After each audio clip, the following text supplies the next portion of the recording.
Hello viewers, ఈరోజు మన interesting టాపిక్తో మీ ముందుకు వచ్చానండి. ఇప్పుడు నేను చెప్పబోయేది రియల్ స్టోరీ అయితే కాదండి, రియల్ స్టోరీనే. ఇప్పుడు 30 years బ్యాక్ జరిగింది.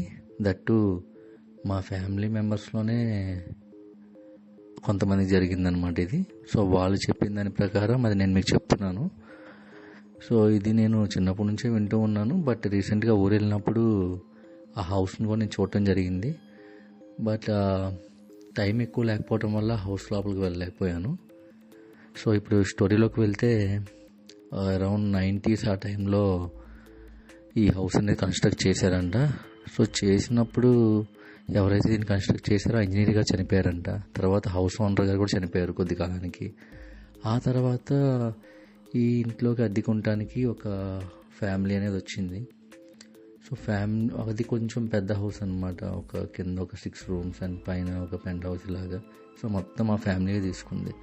సో వీళ్ళు ఇంట్లో చేరిన దగ్గర నుంచి కూడా కొన్ని థింగ్స్ అనేవి ఏవైతే ఉన్నాయో అన్నీ కొన్ని స్ట్రేంజ్గా జరగటం వీళ్ళు అబ్జర్వ్ చేశారు. ఎస్పెషల్లీ ఆ ఇంట్లో ఎవరైతే హెడ్ ఆఫ్ ది ఫ్యామిలీ ఉన్నారో ఆయన కొన్ని స్ట్రేంజ్ థింగ్స్ అనేవి చేయటం మొదలుపెట్టారు. మరి లైక్ తనకి కొన్ని మెడికేషన్స్ పడకపోయినా అవి తను తీసుకోవడం, అలాగే ఎందుకో రైల్వే పట్టాల దగ్గర అక్కడ కూర్చోవడం. సో ఆ విషయం చూసిన వాళ్ళు వచ్చి ఇంట్లో చెప్పడం. సో ఇలా జరిగింది. ఎందుకు ఇలా జరుగుతుందని ఆయన తిరిగి క్వశ్చన్ చేస్తే లేదు నేను అలా ఏం చేయలేదని చెప్పి ఆయన చెప్పడం. సో ఇది ఏంటంటే సంథింగ్ ఏదో వర్క్ స్ట్రెస్ లేదా ఏదో డిస్టర్బెన్సెస్ వల్ల ఇది అయి ఉంటుందిలే అని చెప్పి ఎవరు పట్టించుకోలేదు. సో అయితే వీళ్ళ నాన్నగారు ఎవరైతే ఉన్నారో ఆయన కొంచెం వాస్తు వీటి మీద అవగాహన ఉన్న వ్యక్తి, సిద్ధాంతి అనమాట. ఆయన వచ్చి ఇంటి వాస్తు అది చూసి ఇల్లు అసలు బాగాలేదు, అర్జెంటుగా ఖాళీ చేసి అంటే ఈయన ఈ కాలంలో ఏంటిది ఇలాంటివన్నీ ఎవరు నమ్ముతారు, నేనేది నమ్మను అంటే సరే అయితే నువ్వు చచ్చేదాకా ఇల్లు ఖాళీ చేయవని ఆ పెద్ద ఆయన చెప్పడం. సో ఇలా జరిగింది. సో జరిగిన తర్వాత ఈయనకి ఆల్రెడీ ఒక 3 children ఉన్నారు. సో ఈయనకి ఉద్యోగరీత్యా కూడా అంతా బాగానే సాగుతుంది. బట్ వన్ ఫైన్ డే ఏం జరిగిందో తెలియదు కానీ ఆయన మార్నింగ్ పైకి వెళ్ళడం జరిగింది. అతని పైన ఉన్న మొక్కలకి గార్డెనింగ్ ఏవైతే ఉందో అక్కడ అంతా వాటరింగ్ చేయడం జరిగింది. సో వాటర్ కోసం ట్యాంక్ దగ్గరికి వెళ్ళి ట్యాంక్లో వాటర్ తీయడానికి ట్రై చేస్తూ ఉండగా కాలు స్లిప్ అయిపోయి వెనక్కి పడిపోయారు. పడిపోయిన తర్వాత కింద ఏదో ఒక చిన్న గుంట ఉంటే ఆ గుంటలో పడిపోయి ఆయన ఒక పాయింటెడ్ ఆబ్జెక్ట్ అనేది ఆయన హెడ్లోకి దిగటం వల్ల ఆయన ఇంకా స్పాట్గా చనిపోవడం జరిగింది.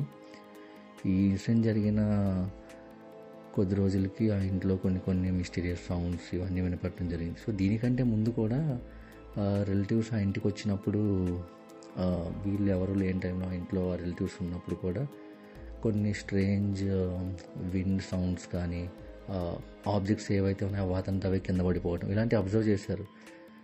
అప్పుడే వీళ్ళకి కొంచెం ఇది స్ట్రేంజ్గా అనిపించింది. బట్ ఈ చనిపోయిన తర్వాత ఇంకా కొంచెం ఈ థింగ్స్ అనేవి ఎక్కువైనాయి.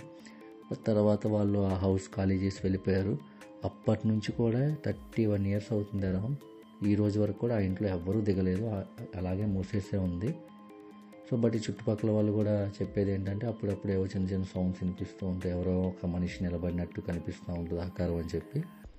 సో అది ఎంతవరకు నిజమో ఏంటనేది మనకు తెలియదు కానీ సో నెక్స్ట్ టైం వెళ్ళినప్పుడు అయితే ఖచ్చితంగానే హౌస్ని విజిట్ చేసి ఆ ఫొటోస్ అండ్ వీడియోస్ కూడా నేను పోస్ట్ చేయడానికి ట్రై చేస్తాను.